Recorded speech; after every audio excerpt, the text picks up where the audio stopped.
femme doit respecter et aider son mari à construire le foyer.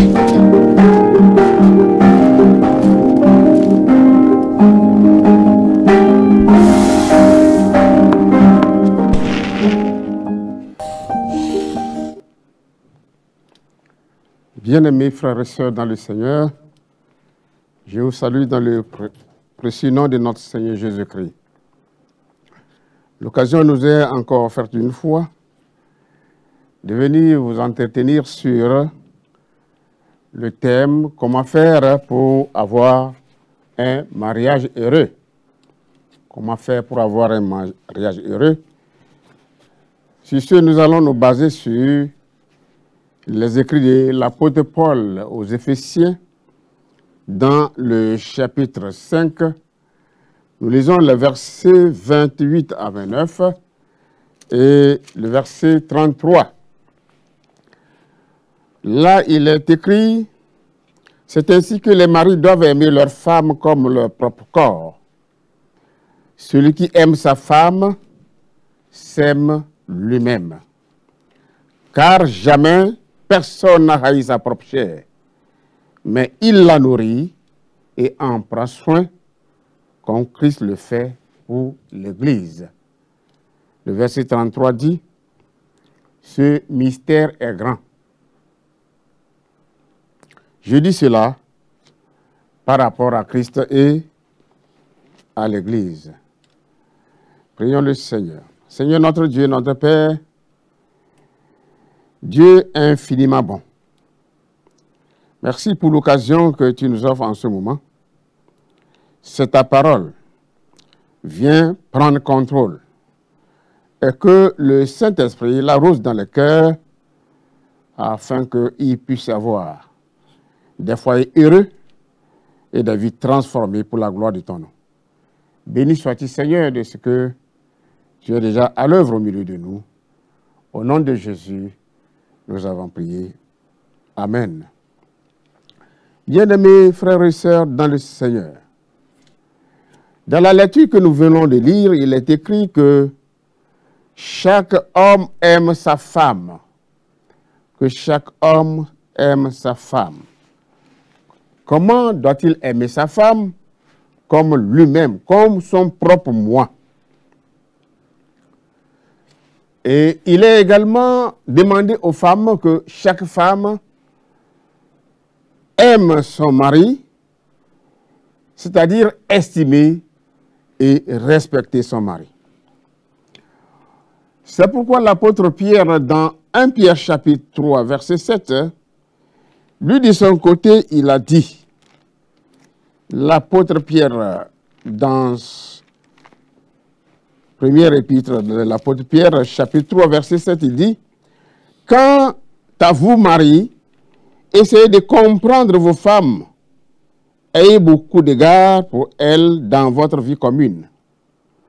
Souvenez-vous qu'elles ont une nature plus fragile et plus délicate. Traitez-les avec respect et honneur. » Voilà l'injonction que l'apôtre Pierre, de son côté, essaye de faire aux hommes. Pourquoi cela? Il dit, sinon, si nous ne faisons pas ainsi, nous mettons obstacle à l'exaucement de nos prières. Donc, c'est pourquoi, pour les rencontres prémaritales, nous avons essayé de lister quelques 11 principes bibliques qui vont aider à avoir un mariage heureux. Et ces principes, nous allons essayer de les élucider point par point. Le premier point ici, c'est de mettre de côté de l'argent pour quelques semaines en ligne de miel avant de rentrer dans le mariage, comme il nous a dit dans le livre d'Exode au chapitre 24, dans le verset 5. Donc, dans Exode, chapitre 24, au verset 5, il est écrit,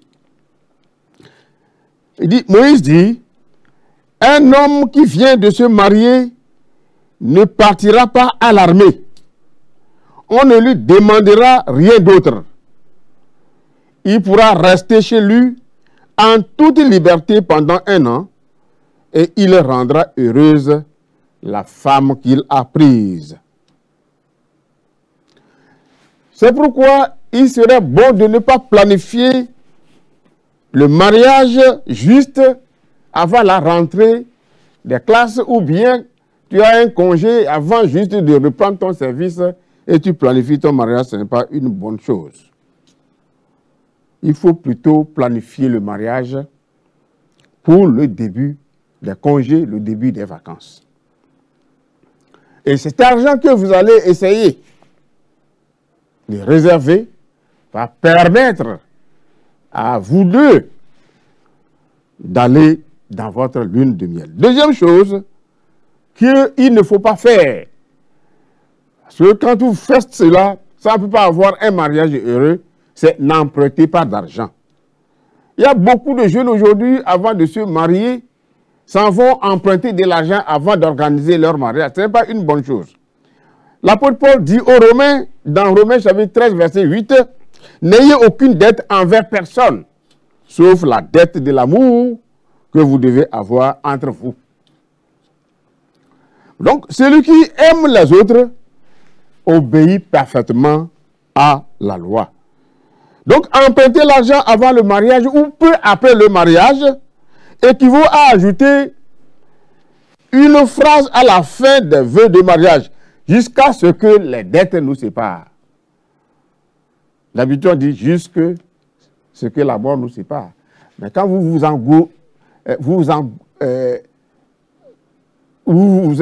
plongez dans la dette, c'est comme si vous voulez dire que, bon, moi et ma femme, nous serons là jusqu'à ce que la dette nous sépare. Parce que quand il y a dette maintenant, vous n'aurez plus l'occasion de pouvoir supporter le foyer. Vous allez voir comment aller payer la dette. On demande du maïs, il n'y en a pas. Il n'y a pas d'argent. On demande la sauce, il n'y a pas d'argent. On demande ceci, il n'y a pas d'argent. Pourquoi? Parce que vous vous êtes endetté. C'est pourquoi il n'est pas bon que juste après le mariage, on puisse s'endetter.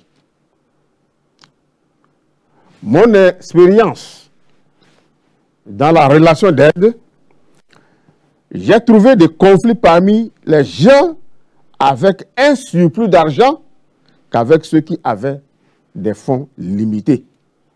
Pourquoi?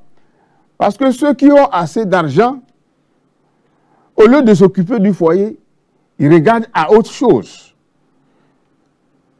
Bon, cet avis, ce que je viens de dire peut être reformulé de cette façon.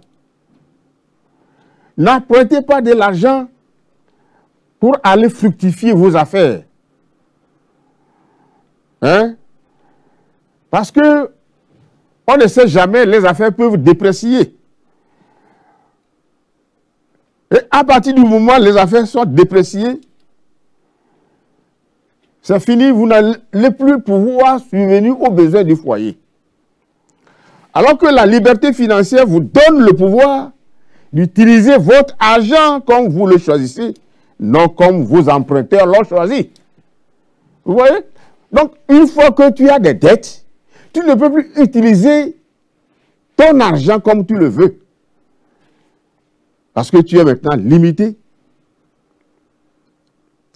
C'est pour cela que si vous, le couple, les deux mariés, si vous voulez jouir l'un de l'autre, avoir du plaisir dans votre mariage, n'engagez pas vos fonds au point qu'il ne restera pas d'argent comptant pour subvenir aux besoins du foyer.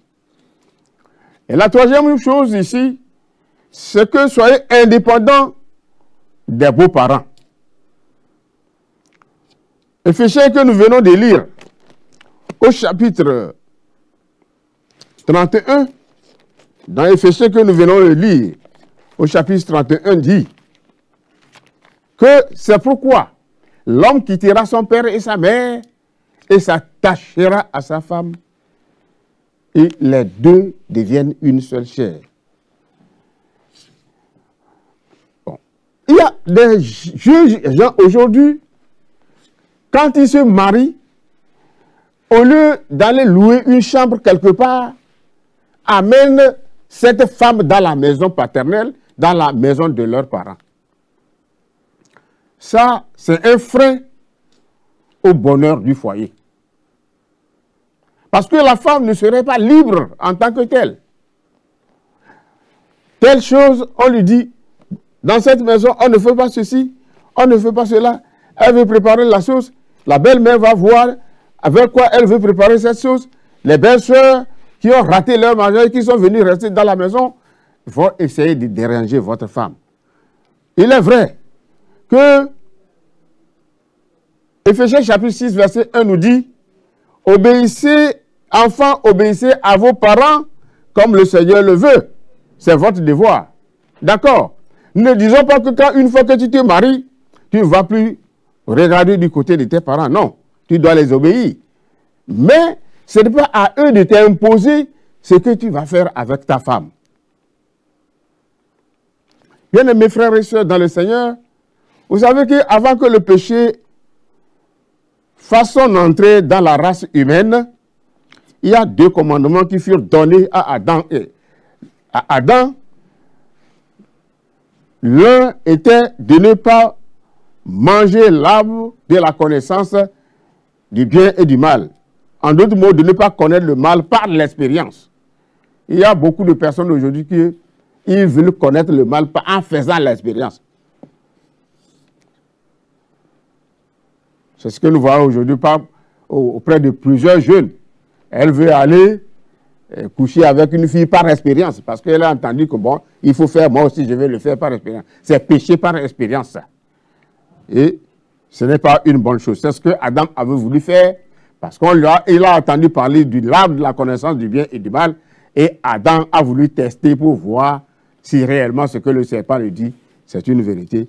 Voilà qu'il est tombé dans le péché. Donc, la séparation de vos parents physiquement, une fois que vous vous mariez, comme la Bible nous dit, l'homme doit quitter son père et sa mère, s'attachera à sa femme. Donc, toi, en tant qu'homme, tu dois quitter tes parents physiquement, émotionnellement, financièrement, et la meilleure possible de commencer une nouvelle unité sociale avec ton épouse. Bien aimé, statistiquement, 26% est le meilleur âge pour la femme de se marier et 27 à 31 ans, le meilleur âge pour l'homme. Et je pense qu'avec cela, il y a moins de divorces chez les gens qui se marient à ces âges-là. C'est à travers certaines études qu'ils vont essayer de faire. Mais je soupçonne ici que 90% des problèmes maritaux auraient pu être évités si les enfants avaient écouté l'évaluation soignée de leurs parents avant de se marier.